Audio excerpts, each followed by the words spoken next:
Hello, this is Derek, VK3PAA, with an update and final report on my homemade NFED 40-20-10 metre antenna.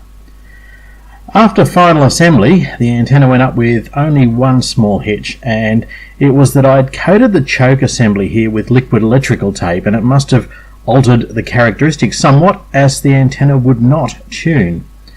I removed this electrical tape and everything just fell into place. As you can see, my installation is far from ideal. However, it is an efficient use of my rather limited space. The antenna is actually more broadbanded than I thought it would be. The SWR is below 1.5 for much of the 40 metre band, a good chunk of the 20 metres, and I have a usable range of 28 to slightly more than 29 MHz on 10 metres. As a bonus, my MFJ antenna tuner will tune to 80 and 6 metres for me, although I do expect to have reduced efficiency on those bands, of course.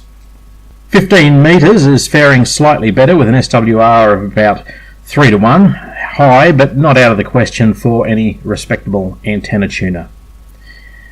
I've been using my Whisper light on 20 and 40 to get some idea of how well it's working compared to my previous antenna setup, and at this stage results have been very encouraging.